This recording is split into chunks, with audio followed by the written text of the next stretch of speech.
18 अगस्त को जब प्रशांत की गिरफ्तारी हुई, उस वक़्त मैं बहुत ज़्यादा सहम गई थी, डर गई थी। और 18 अगस्त को मेरा बर्थडे भी होता है, तो 17 अगस्त की रात में हम सेलिब्रेशन के मूड में थे कि हम प्रशांत मटन बिरयानी बना रहे थे अपने। लेकिन मुझे पता नहीं था कि ये सब सेलिब्रेशन जो है वो एकदम फीका पड़ जाएगा।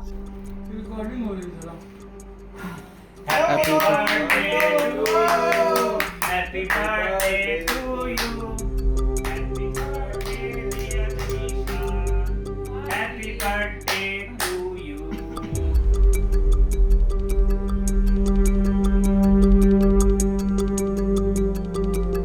एफआईआर की कॉपी मिलती है, फिर उसमें लिखा होता है police sub inspector Dinesh Kumar Shukla ने प्रशांत के खिलाफ एफआईआर करवाई है किसी सुशील तिवारी की पोस्ट के साथ छेड़छाड़ के आरोप में।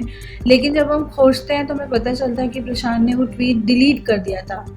जो सुशील तिवारी का जो ओरिजिनल ट्वीट था वो था यूपीएससी से इस्लामिक स्टडीज़ को हटा दिया जाए। लेकिन जो मॉफ्ड इमेज थी वो इस तरीके से थी कि SC ST OBC का मंदिर में प्रवेश निषेध रहेगा, और बहुत सारे वेरीफाइड अकाउंट से शेयर हो रही थी। तो प्रशांत के पास भी वो पिक्चर आई तो उन्होंने शेयर कर दी। जैसे उन्हें पता चला कि वो गलत है तो उन्होंने डिलीट कर दी।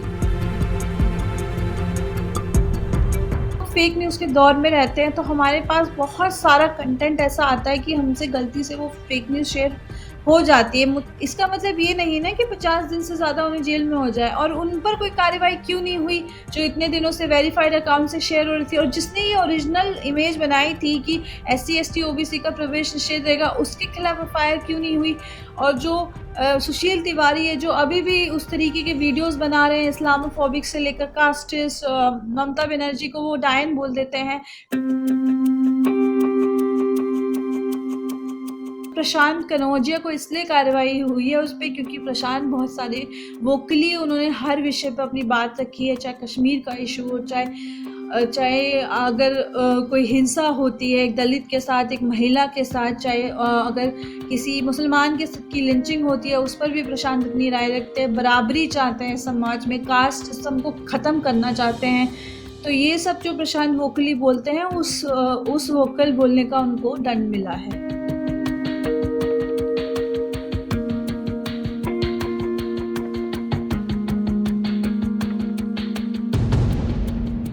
उस अरेस्ट के बाद जिस तरीके से प्रशांत को लोग बहुत ज़्यादा जानने लग गए और वो खुल के और ज़्यादा लिखने लग गए, तो एक स्ट्रेस रहता था, एक एंग्जाइटी के साथ, एक डर के साथ मैं जीती थी कि कुछ लोग प्रशांत से डिसएग्री करते हैं और इस तरीके से डिसएग्री करते हैं कि उन्हें मार देने की धमकियाँ मिलती हैं।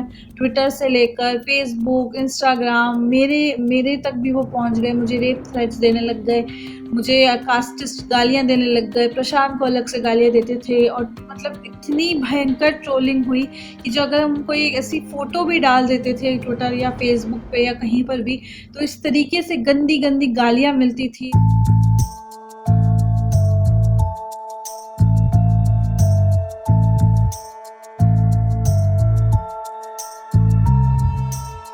हमारा मीटिंग पॉइंट वही है कि हम दोनों चाहे बहुत पोल्स अपार्ट हैं, लिटिल अपोजिट है, लेकिन हम दोनों ही एक इक्वल सोसाइटी चाहते हैं, एनिलेशन ऑफ कास्ट चाहते हैं। तो हमारी भी इंटरकास्ट मैरिज हुई जिसमें मेरे परिवार से ऑब्वियसली दिक्कत आई, तो हमें भाग कर शादी करनी पड़ी। हमने लखनऊ में शादी करी क्योंकि मैंने एक पिक्चर अपलोड कर दी थी, तो मेरे घर में मुझे ये बोला गया कि आप घर से निकल जाइए।